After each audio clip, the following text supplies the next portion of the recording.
Welcome to the TSI Ready Set Go series.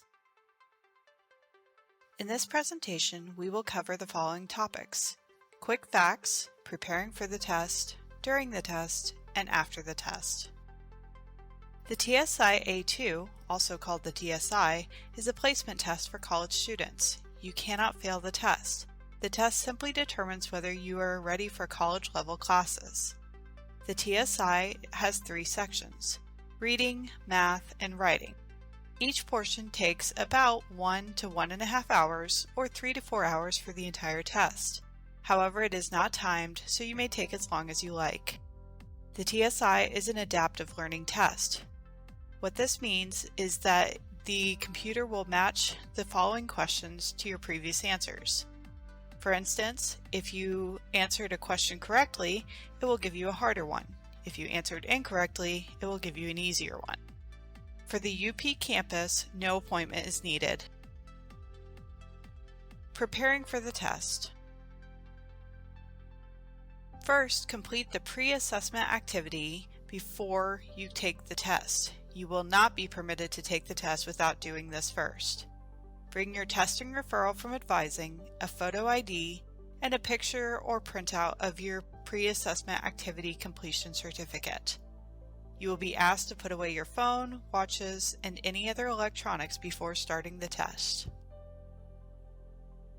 If you had accommodations in high school or have a documented diagnosis of a disability, you will need to visit the Disability Service Office before taking the test and present documentation to receive accommodations while taking the test. Accommodations are decided by the Disability Service Officer based on the disability, but may include things such as a physical calculator, a reader, or a private room to take the test. During the test. During the test, scratch paper will be made available. Calculators, physical calculators, are not available unless you have a prescribed accommodation.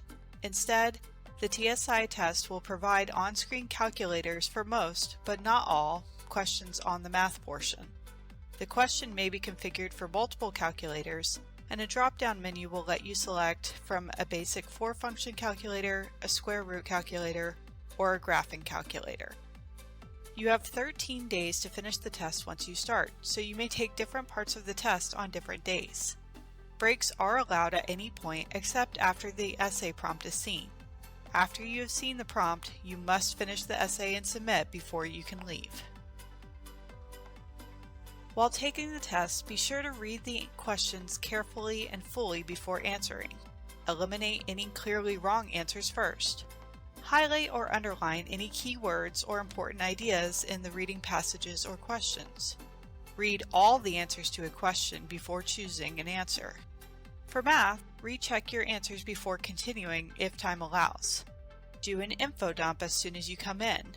This means writing down any information, like formulas, that you may forget on a piece of scratch paper. For your essay, outline before you start writing. After the test. After you complete the test, you will visit advising to discuss your results. Scores are uploaded later into My Lone Star, but advisors can look at the printed score to get started. Advisors will recommend placement or a retest if recommended. Each TSI score includes a learning locator code for each section. If you visit the link listed below in the description, then you can enter the code to receive a personalized study plan based on what you got right and what you missed. If retesting, we recommend bringing your printed scores with the learning locator code to the Lone Star College University Park academic coaching areas for help studying before retesting. For more information, visit our webpage at upresearch.lonestar.edu/academic coaching for information on our hours and what we can help with, as well as handouts to help you study. You can also visit the following 2 links, again listed in the description, for help studying for the TSI.